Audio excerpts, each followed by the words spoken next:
I'd like to thank Kaiora Kirin for the opportunity for me to present this topic. So this is, the title is Unravelling the Role of CCR4 as a Therapeutic Target in Cutaneous T-cell lymphomas. These are my disclosures. This is relevant to the prescribing information of one of the drugs I'm going to mention. So according to the ERTC classification, where cutaneous T-cell lymphomas are divided into those that originate from B cells and those that originate from T cells. And as you can see, the T-cell lymphomas are much more frequent than the B-cell lymphomas. And just to clarify things, when we say primary cutaneous T-cell lymphoma, we mean lymphomas that originate from the skin and are confined to the skin at diagnosis. So further, the T-cell lymphomas, as you can see here, the majority of the T-cell lymphomas are associated with mycosis fungoides and its variants and subtypes, and with Sézary syndrome, and they account for 70% of the T-cell lymphomas. So practically, what I'm going to present is associated with mycosis fungoides and Sézary syndrome. So mycosis fungoides so these lymphomas originate from memory T cells, and mycosis fungoides usually presents with patches and plaques. And in the majority of patients, you can expect a normal life compared to patients who have Sézary syndrome, in which they have this is the aggressive counterpart of this disease, let's say, in which the patients have, as you can see, erythroderma and have a leukemic picture. Regarding the origin of the cells, we'll elucidate further on that, but the mycosis fungoides originates from resting memory T cells, which are CD4 positive, and the malignant cell in Sézary syndrome is a central memory T cell. With regards to staging, we don't use the Ann Arbor staging here, unfortunately. It's a much more complicated staging system, which takes into account specific compartments, which are the skin, the lymph nodes, the viscera, and the blood.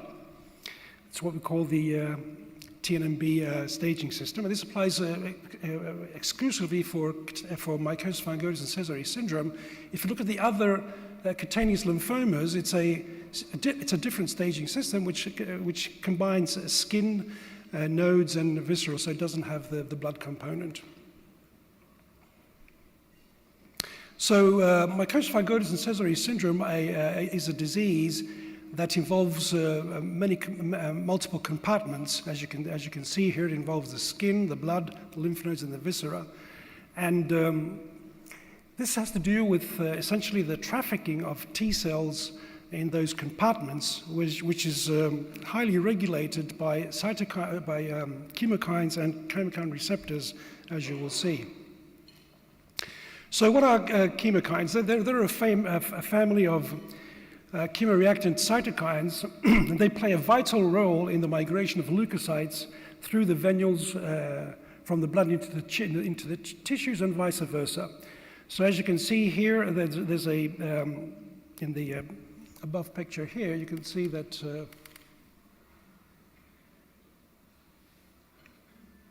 it's not working, anyway. Okay, so you can see that in response to what we call the chemokine gradient, we have chemotaxis. That means that the leukocyte is attracted by the chemokine. In the right below picture, you can see that as chemokines are immobilized in the vascular lumen, as you can see by glycosylglycans. Sorry.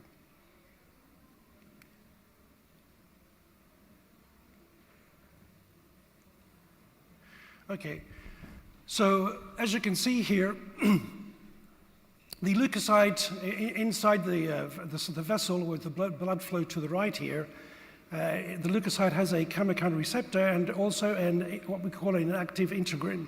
So this is activated once the chemokine, which is laying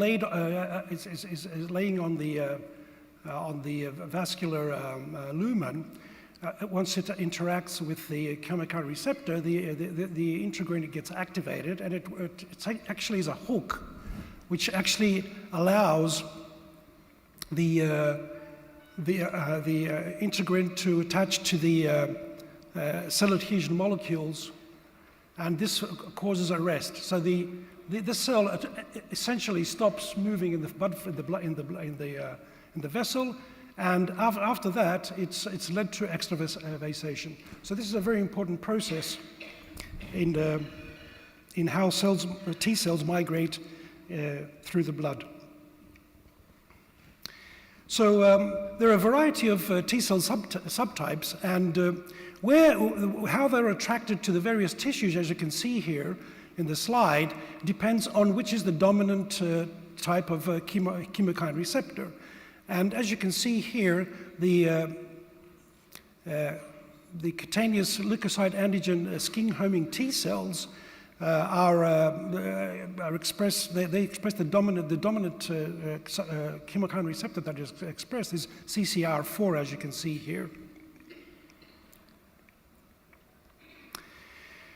So what exactly happens with the T cells in mycosis fungoides? As you can see here, the T cells are led to extravasation.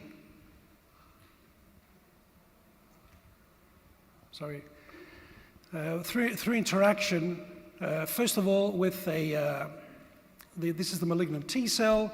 Here is the endothelial cell, and as you can see, the cutaneous leukocyte antigen interacts with E-selectin, which allows it to roll onto the endothelial cell lumen, and through the interaction of the CCR4 receptor with the ligand 17, this leads to extravasation. So the T cell is extravasated into the derma, and due to the presence of CCR17, there is an epitropism, and it's attracted actually the T cell to interact with the Langerhans cells, and this leads to the formation of what we call the Poitier microabscess. So the interaction here essentially is between CCR4 and CC ligand 22. So as you can see, CCR4 is constantly expressed in these interactions, and is a potential target, a druggable target, as you will see further down.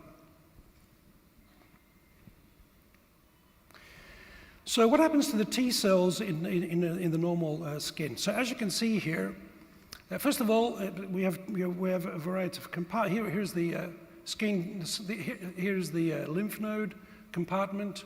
This is the blood, and this is the skin. So essentially, the skin has around 20 billion T cells. The vast majority of these are CD4 T cells, and a small number of these are around 5% are naive T cells. And these naive T cells, they interact with antigens that originate from the skin, and through the draining of the lymph node, these native antigen T cells are activated, and through contact with the antigen, and they differentiate in what we call T-effector T cells. These cells, for the first time, express CCR4 and CLA. Okay, from then on, they can differentiate once they have differentiated into central memory T cells, which express CCR4, CLA, but also express CCR7 and L-selectin. And on the other hand, they can differentiate into resonant memory T cells. Now, what's the difference between these two, the central memory and the resident memory T cells? The resident memory T cells stick to the skin, very rarely come out into the blood. On the other hand, T central memory T cells have the ability to move between the various compartments of either the lymph node, the blood, or the skin. And those are intermediate T cell, which is the T migratory memory T cell, which expresses CCR7 and CLA4, but is L-selectin negative.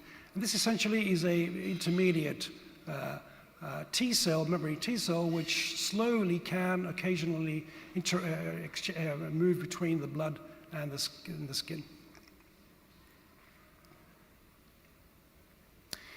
So a very interesting article that was published, I think this is a landmark study by Campbell and published in Blood in 2010, actually clarified the T cell origin of mycosis fungoides and Sézary syndrome, and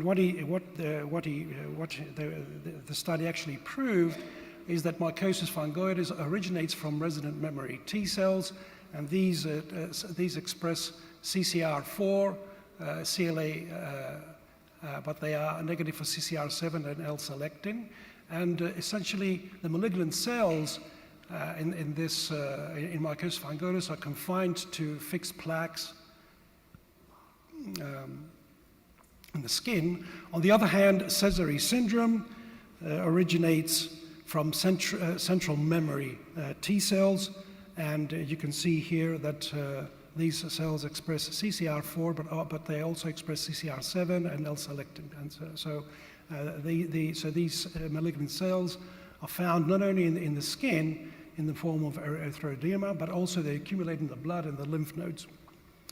And there's also the intermediate pattern between mycosis fungoides and Sézary syndrome, in which the cell here is a migratory memory T cell, which is again CCR4 positive, CLA positive, and CCR7 positive, but it's usually L-selectin negative. And these cells, as you can see here, they migrate more slowly out of the skin to the blood in what we call intermediate stages of the disease. What's very important is that in all these phases, CCR4 is uniformly expressed, which makes it a very attractive target for treatment.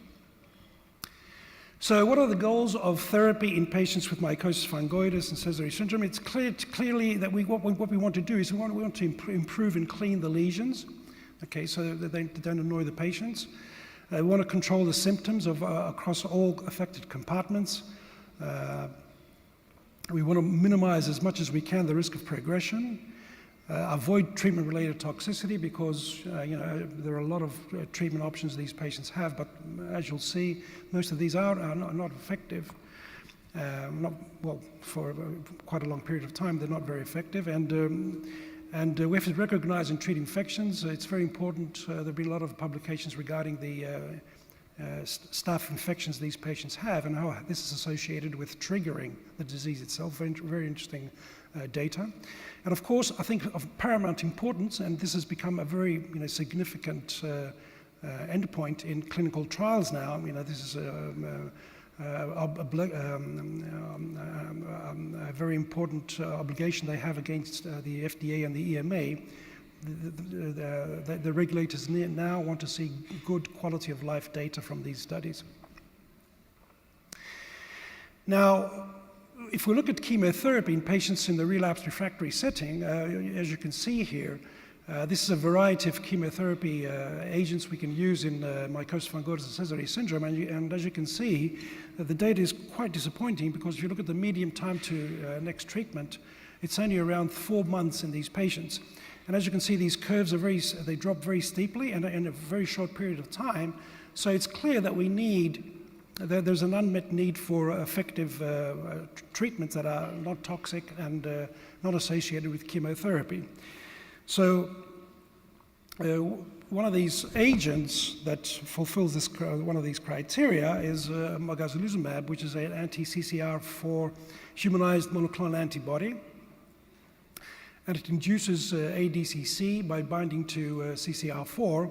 And as you can see here, the antibody binds to CCR4 on the tumor cell, and then this attracts the FC receptor to the FC region of the antibody, and this leads to release of cytotoxic granules and to cell death. So, based on these interesting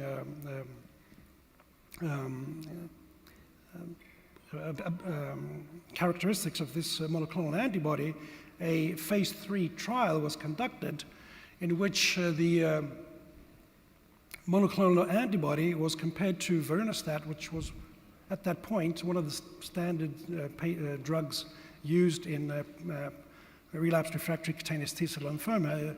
Vorinostat is a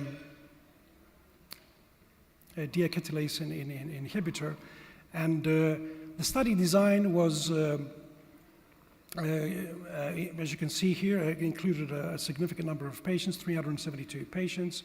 The key inclusion criteria were adults with stage 1B to 4B, histologically confirmed mycosis fungoides or Sézary syndrome. They had to have received at least one prior course of systemic treatment, a ECOG performance status of 0 to 1. I think from the key exclusion criteria, just have to keep in our mind that they excluded patients who had large cell transformation. So these patients were randomized 1-to-1 to mogamulizumab, which was administered at a dose of 1 milligram per kilogram IV once weekly for the first 28 days.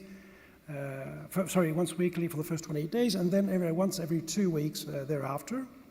While vorinostat was administered at a dose of 400 milligrams once daily for a 28-day cycle, and both treatments were continued until progression or intolerable toxicity.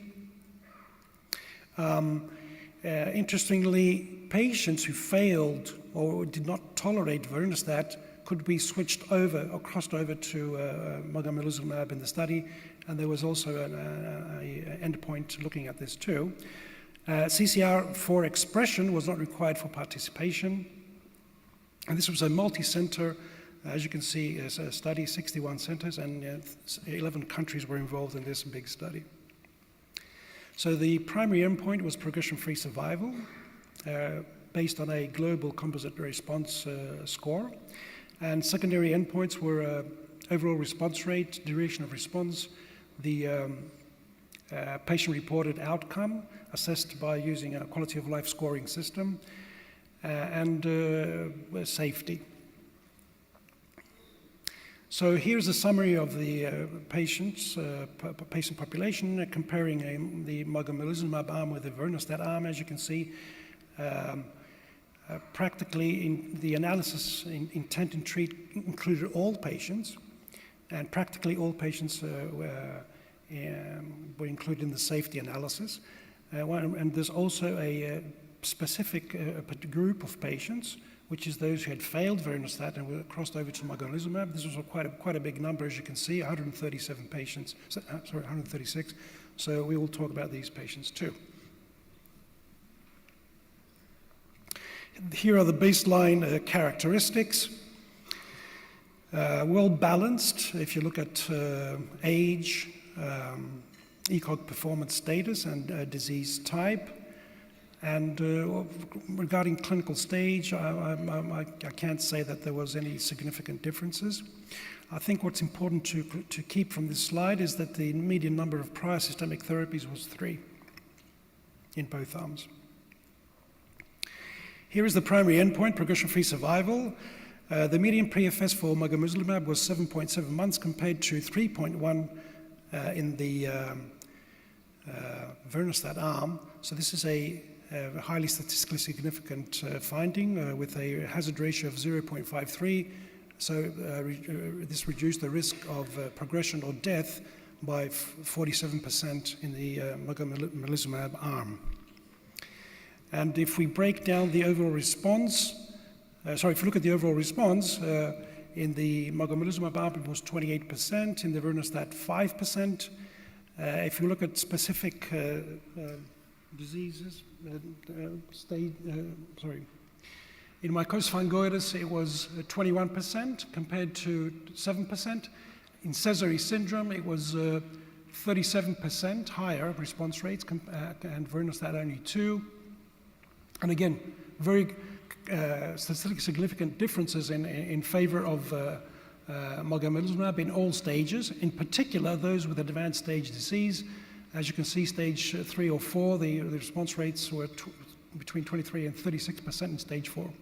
If you look at the duration of response, it was 14 months in the mogamulizumab arm and 9 months in the vorinostat arm. And the duration of response was slightly higher in patients who had Sézary syndrome. It's interesting to look at the patients who had failed vorinostat and switched to mogamulizumab. You can see here the response rate was 30%. So even if they had been exposed to another additional drug and had failed, still the response rates were relatively good. So if we look at the activity by disease compartment, we can see that the overall response rate in the skin was 42% compared to 16 in the vorinostat arm, with a few CRs, as you can see there. In the blood, again, a much higher response rate, as you can see here, 68%, with a CR rate of 44, compared to 19 and 4, respectively, in the vorinostat arm. In the patients who had visceral involvement, very few, and there was no responses. Now, if we look at the adverse events, with the exception of infusion-related and drug eruption-related adverse events, which were much more frequent in the mogamulizumab arm, all other adverse events were much higher in the vorinostat arm. So, one could argue, and these are, most of these were grade 1 or 2, one could argue that this drug is very well tolerated. Now, what about the assessment of the skin? So, I don't want to extend to this, but they use a scoring system which is called MSWAT, and as you can see in the table there, it looks at patches, plaques, and tumors, and there's a weighting factor depending on how, if it's a patch, plaque, or tumor, you get a score. It's very interesting, and at the end you have a summation of each of these columns and lines to get a score. So this is what they use to score the response of the skin. And just to make things simple in this water plot, if you look at the blue and green lines, which essentially are complete and partial responders, you can see that there's a dramatic difference in favor of mogamulizumab as compared to vorinostat. There were some post hoc analyses of the study. I'll just mention a few of them. So if you look at the median duration of response to mogamulizumab, according to the immediate prior therapy, it didn't really matter what the patients had received. Still, the duration of response was pretty high, whatever was the prior systemic therapy the patients had received. And if we look at the efficacy by number of prior therapies, again, there was no significant difference. So regardless of the number of prior therapies, the patients did experience very good responses and improved progression-free survival. Time to next treatment, comparing mogamulizumab to vorinostat. As you can see here, in the intent to treat group, 11 months in the mogamulizumab arm and 3.5 months in the vorinostat arm.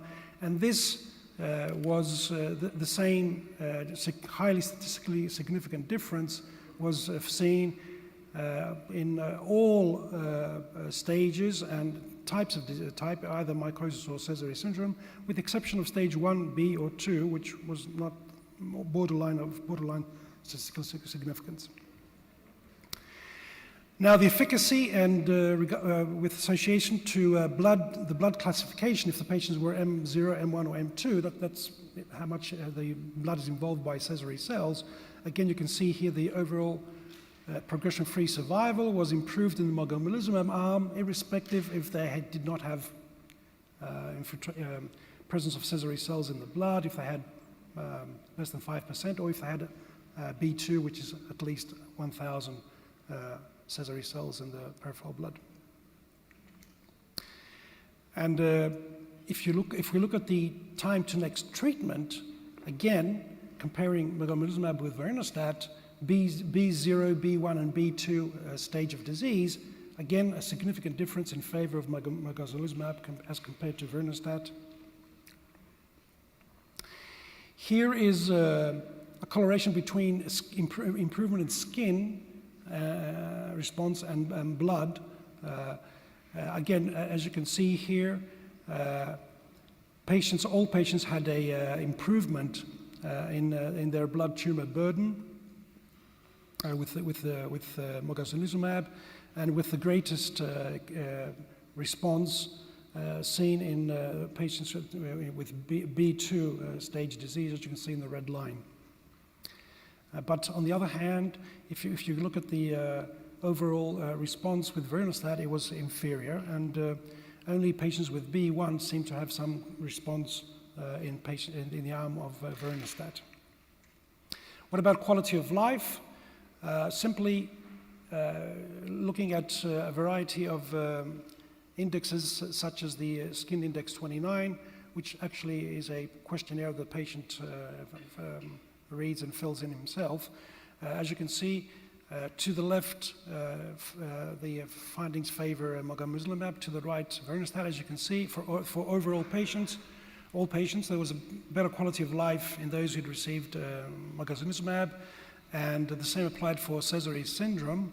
Actually, it looks like the quality of life was even further improved in patients with Sézary syndrome. Finally, I just want to make a few comments about the mogamulizumab-associated rash. This is a rash that was initially seen in the studies, and quite often this was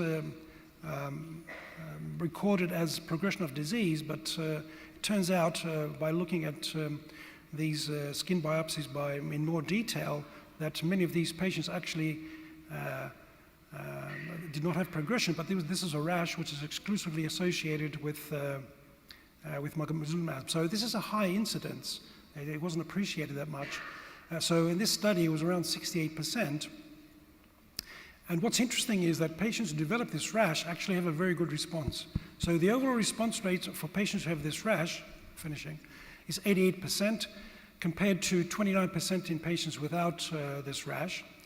And it's very important to differentiate if this comes from the disease or not. And it's very simple, actually. So if you check for TCR4 clonality, and if you also look at the CD4-CD8 ratio, which is decreased, that means you have more CD8 positive cells in the biopsy, then this favors the diagnosis of MAR, which is so it's very important to differentiate that. So in conclusion, CCR4 is, as I showed you, is a very important receptor that determines skin homing trafficking of T-cell lymphomas. It's universally expressed in mycosis fungoides and Sézary syndrome. And as I showed you, mogamulizumab, which is a first-in-class humanized anti-CCR4 monoclonal antibody, demonstrated superior efficacy compared to vorinostat. Quality of life was improved in patients who were treated with mogamulizumab, and the mogamulizumab-associated rash is common and is associated with response. So it's careful. We should be careful to differentiate if this is disease progression or a rash associated with the drug itself. So I would like to thank you with that, and I don't know if we have time for any questions. Thank you.